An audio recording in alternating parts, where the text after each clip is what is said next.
माननीय प्रकाश जावड़ेकर जी, धतवालिया साहब, secretary DOPT, जैसा कि आप सब ने अब तक जो कहा गया उसके आधार पर आपके ध्यान में आया होगा, this is a revolutionary reform and I think one of the most landmark reforms in the history of independent India.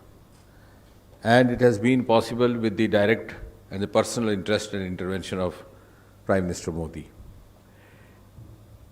आपने विस्तार में ये प्रेजेंटेशन देखी, तो संक्षेप में यदि आप मुझसे पूछें तो मैं ये कहूँगा कि this is reform which will bring in ease of recruitment, ease of selection, ease of job placement, and thereby ease of living, particularly for certain sections of society which are at a disadvantage on one account or the other. उदाहरण के तौर पर economically not so privileged strata और lower economic strata, जैसा कि बताया गया कि सारा साल जब सिलेक्शन के इम्तहान होते रहें और सेंटर अलग अलग रहें, तो इस इंट्रोजीनस देश में ये संभव नहीं रहता कि हर उम्मीदवार हर जगह अपने आप को उपस्थित कर पाए। एक इम्तहान नागपुर में, एक जबलपुर में, कलकत्ता में, तो वो बेचारा फिर चॉइस बनाता है कि वहाँ जाएँ वहाँ नहीं जाएँ, और उसके माता पिता भी उसी तरह से they have to make a compromise. दूसरा वर्ग होता है जो दूर दराज के क्षेत्रों में रहते हैं, पूर्वोत्तर में, जो पहाड़ी राज्यों में, for the reasons of travel, for reasons of accessibility, and sometimes also the reasons of clash of dates, वो भी अपने आप को वंचित कर देता है, which is in fact also in a way depriving him of his right to try his luck. और तीसरा वर्ग जो हमारी महिला कैंडिडेट्स हैं, this has been our personal observation that many of the girl candidates, they forsake a selection test or a selection process simply because they have to travel to a different city where might be having some constraints of arrangement to stay, or they may not have a family member who can reliably escort them. तो parents ही कहते हैं कि बेटे रहने दो। तो उस सारी बातों को मद्देनज़र रख के, क्योंकि आपने इसके एडमिनिस्ट्रेटिव पहलू देखे, मैं इसके थोड़े से सामाजिक पहलू की दृष्टि से बात कर रहा हूँ। ये it will be a saving on the state exchequer, it will be saving on the personal cost, and it will be a huge convenience. So in other words, it is a combination of convenience and cost effectiveness. और जो 20 भारत सरकार की agencies हैं, उसमें अभी हमने प्रारंभ में 3 एजेंसीज़ को शामिल किया, आगे जाके बाकी भी होंगी।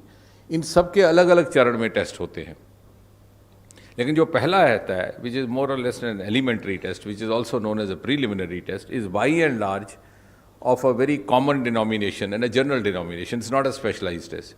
तो जब एक मेरिट लिस्ट बन जाती है कॉमन एलिजिबिलिटी टेस्ट के आधार पर, that can be of utility to any of the agencies which can carry forward its recruitment process. जैसे आपके ध्यान में होगा, हालांकि वो इस बात के साथ तो नहीं है, लेकिन we have the experience of NEET, a common test for medical colleges, though that is for admission, this is for job placement, but that was also brought in by the Modi government. इसी तरह से पहले AIEEE होता था, वो IIT JEE है, और उस लिस्ट को सभी उपयोग में लाते हैं। वो लिस्ट केवल 1 साल वैलिड रहती है, 3 साल वैलिड रहेगी। तो देखिए उम्मीदवार को कितनी सहूलत हो गई कि उसको फिर उसके बाद अपीयर नहीं होने की ज़रूरत है 3 साल, unless we have given him the option he can try again also to seek to improve his merit, because that is is fundamental right, we don't want to deprive him. अगर वो ना चाहे तो 3 साल के लिए ये लिस्ट वैलिड है। अब मान लीजिए बैंकिंग सेक्टर है, उसने जब अपना सिलेक्शन प्रोसेस शुरू करना है, तो सामान्यतः जो वो प्रीलिमिनरी टेस्ट होता है वो नहीं करेंगे। इस लिस्ट से जो एम्प्लॉयर है, जो रिक्रूटमेंट एजेंसी है या बैंकिंग रिक्रूटमेंट एजेंसी है, उसको ये समझ में आ जाएगा कि कौन कौन से कैंडिडेट्स हैं who are suitable to us, उनकी क्वालिफिकेशन क्या था। जो इस तरफ बैठा कैंडिडेट है, वो भी जब एडवर्टाइजमेंट अपीयर होगी, तो depending on his aptitude, his qualification, his background, his preference and his bent of mind, वो उसको अप्लाई करेगा। तो it's a win win situation. फिर वहाँ जा करके उसकी सेकंड फेज़ की सिलेक्शन होगी, and then he will be engaged in the specialised training. अगर वो रेलवे का है तो रेलवे के दृष्टि से, बैंकिंग का है तो बैंकिंग की दृष्टि। तो एक बहुत बड़ा पहला जो लेवल था वो इसे क्रॉस हुआ है। लगभग 2.5 करोड़ कैंडिडेट हमारे अनुभव में आया, हर साल तैयार होते हैं जो नौकरी के लिए एस्पिरेंट्स रहते हैं, और भारत सरकार में लगभग 1.5 लाख। लेकिन what I wish to add is that this common eligibility list, which is also a common list, can be utilized even by the state governments. और हम राज्य की सरकारों को भी सुझाव देंगे, और उनके जब समझ में आएगा तो निश्चय ही वो भी समझेंगे कि उसमें इनका लाभ है, क्योंकि राज्य सरकार के लिए भी उनका स्टेट एक्सचेकर में बचत होगी।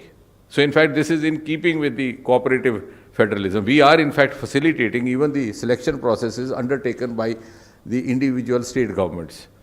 उनका स्टेट एक्सचेकर बचेगा, उनकी व्यवस्था बचेगी, एक चरण उनका क्रॉस हो गया। और इसी तरह आगे चल करके मेरी कल्पना ये है कि प्राइवेट सेक्टर भी इसको उपयोग में ला सकता है, जैसे कि अब हमने देखा एडमिशन्स के सिलसिले में हमारी दूसरी लिस्ट को लाया जाता है। इसमें 1 साल के अंदर 2 होंगे इस प्रकार के टेस्ट, जो बात छूट गई थी वो आपके ध्यान में रहे। और जैसा कि बताया गया है आपको कि 1000 centre to begin with, and at least 1 center necessarily in each district, so that, in other words, you can put it that no candidate will have to travel outside his district, which is a huge relief for those who come from background like many of us who had never seen a train. Actually, I had never seen a train before I went to a professional college. तो आप अनुमान लगाइए कि कैसा मुश्किल होगा उन बच्चों के लिए। तो सिर्फ अपने ज़िला हेडक्वार्टर और जहाँ जहाँ जनसंख्या अधिक होगी तो ज़िला में 1 से अधिक भी ये इस प्रकार के हो सकते हैं। और इसके अलावा एज रिलैक्सेशन में और जो बाकी सुविधाएं हैं उसमें कोई अंतर नहीं है। The age bar he can try as many times as he wants till his age permits. जो दूसरी कंसेशंस हैं फीस इत्यादि की वो भी वैसी रहेंगी, बल्कि एक इसमें फर्दर इम्प्रूवमेंट ये है कि पहले एक ज़माने में सिर्फ 2 लैंग्वेजेस में टेस्ट होता था, अब ये 12 लैंग्वेजेस में होगा। And gradually we'll go on increasing the number of languages so that we can try to include as many languages as possible from the 8th schedule. इसके अलावा अगर आप कुछ और इसके बारे में चर्चा करना चाहें, and of course this will be a saving on the exchequer. We will have a national recruitment agency headquartered in Delhi, जो बात रह गई, जिसके एक चेयरमैन रहेंगे, और chairman will be of the stature of the Secretary of Government of India. धन्यवाद sir. अभी हम आपसे कुछ क्वेश्चन ले सकते हैं। I think 29।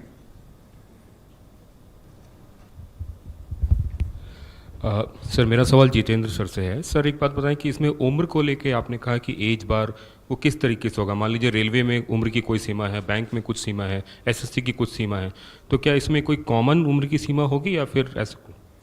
नहीं, देखिए प्रीलिमिनरी टेस्ट में जिस प्रकार की सीमाएं पहले से निर्धारित है वही रहेंगी यहाँ पर भी, और बाई एंड लार्ज अलग सीमाएं नहीं है। मतलब कॉमन जो सर्विस रूल्स में जो एज लिमिट है वो उसी तरह से रहेगी। भले अब जैसे शेड्यूल कास्ट कैटेगरी के लिए थोड़ी सी एज लिमिट अलग है, कुछ दिव्यांगों के लिए अलग है, तो that rules remains as it is, that has not been touched. This is only to bring in ease of selection by overcoming 1 stage, first stage, और बाकी किसी चीज़ को नहीं छेड़ा गया। 52। मेरा सवाल जितेंद्र सर से है। सर जिस तरह से एनटीए बना था आज से 2-3 साल पहले, तब जो है स्टूडेंट्स को टेक्नोलॉजी से अप्राइज करने के लिए उन्हें मॉक टेस्ट भी देने की इजाज़त दी गई थी, और ताकि वो कंप्यूटर वगैरह से फेमिलियर हो जाए। जो नेशनल रिक्रूट ये एजेंसी बन रही है, क्या जो पेपर 2 साल में होने, मतलब साल में 2 बार होने वाले हैं, क्या जो कैंडिडेट्स बैठ रहे हैं उन्हें मौका मिलेगा कि वो मॉक टेस्ट पहले दें, ताकि जो है वो अप्राइज हो सके टेक्नोलॉजी से किस तरह से? क्योंकि दूर दराज से लोग आएंगे, ग्रामीण क्षेत्रों से लोग आएंगे, कई लोग जानते भी नहीं है कि ऑनलाइन में कैसे दिया जाएगा, कैसा फॉर्मेट होगा, क्या ऐसे मौके दिए जाएंगे? बल्कि उनको ये फ़ायदा रहेगा। एक तो जैसे आपने कहा, आपकी बात से ही जुड़ती बात है कि यकीनन दी नेशनल रिक्रूटमेंट एजेंसी अथॉरिटीज़ ये भी सुनिश्चित करेंगी वहाँ प्रशिक्षण भी किया जाए, अवेयरनेस भी होगी, वो शायद प्रेजेंटेशन में आया भी बीच में। और साथ ही साथ जो लोग दूर दराज, जैसे आपने कहा, who had no access at all, वो ऐसे लोग हैं जो पहुंच ही नहीं पाते थे सेंटर तक, वो कम से कम अब इस स्थिति में होंगे, सेंटर पे पहुंचेंगे और वहाँ उनका प्रशिक्षण होगा। So this is a huge breakthrough for them. 10। इस तरह की खबरें देखने के लिए आप हमारे चैनल को लाइक करके सब्सक्राइब कीजिए और नोटिफिकेशन बेल ऑन कीजिए। धन्यवाद।